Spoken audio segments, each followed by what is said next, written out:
let's talk about some things you were talking about a little bit earlier when you were talking about the economy.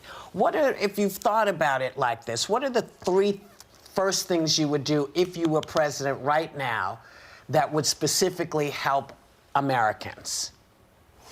Number one, we've already done it. The House moved and get the necessary resources to deal with the medical side of the equation, the investments that are needed. Secondly, to do a first hit on making sure we rush monies to people and small businesses and others that need it now.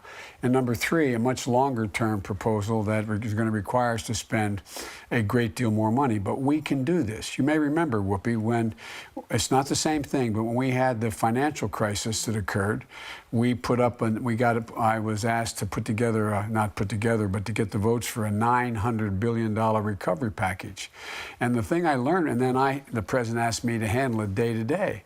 And what I learned is you got to be on top of it every day. I was on the phone literally 4 or 5 hours a day speaking to every governor, senator, congressperson about what they needed to do in their districts, how to spend the money, totally transparent, making sure everything that is spent is being reported and people are being held accountable for it, so we know.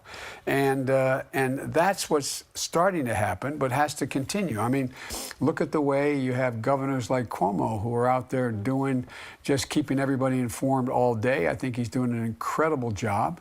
But there are a lot of Republican governors are doing as well. You got guys like Mike DeWine. You got folks across the country who are jumping in and just dealing with the facts. But the most important thing, Whoopi, is to take care of that person who's home, scared to death. They just got either laid off or they got their hours cut back. They're in a situation where they're not sure how they're going to pay the electric bill, whether they're going to be able to stay in their home, whether they're going to be able to keep their apartment rented. And so we have to put a freeze on evictions. We got to put a freeze on mortgage payments now. Yeah. They have to be paid, but now. And the House and the Senate, as of 10 minutes before I got in this call, this is for the program, looks like they're pretty close to a deal.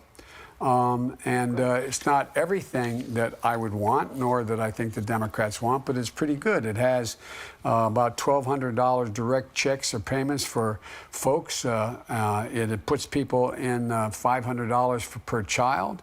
It's in a position where they're going to take further actions on things like student loan forgiveness, everything from utility bills. They're going to talk about implementing this effectively and transparently.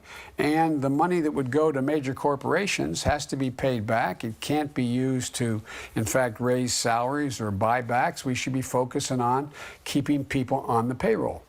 And there's a lot that's moving. We're going to get through this. But we should be listening to the experts, the health experts, the people who know what they're talking about.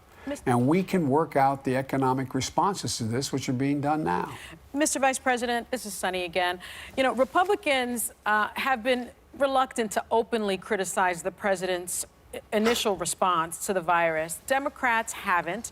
What do you say to Americans who feel that Democrats are, in a way, politicizing the issue and that we should be standing behind the president because this is an American problem? I think there's truth to both sides. That's why, if you notice on what I've been doing, I've not been criticizing the president, but I've been pointing out where there's disagreement as to how to proceed. As I pointed out yesterday in a presentation I made online, which I guess 3.5 million people watched it or something like that, I was told, is that the coronavirus is not his fault. But the lack of speed and alacrity with which to respond to it has to move much faster. I don't think we want, as I pointed out, this is not about Democrat or Republican. This is not about what your party is. It's about getting through this. And the American people don't want us in a political fight, and I want no part of a political fight either. But when the president says things that, in fact, turn out not to be accurate, we should not say you're lying. We should say, Mr. President, that's not the fact. Here's the deal. For example, when he said we had all the tests were available. Well, they weren't available. Now, maybe he didn't know they weren't available, but it's important for people to know that they weren't available yet.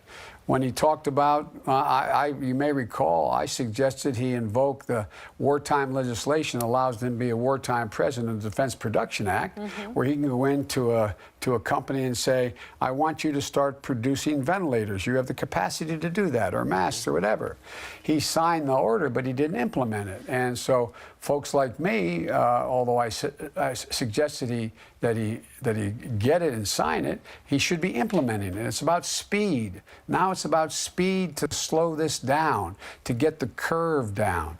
And unfortunately, we have been in a position where we've been mirroring and exceeding the rise in cases and in deaths from beyond Italy. But we can still turn this down.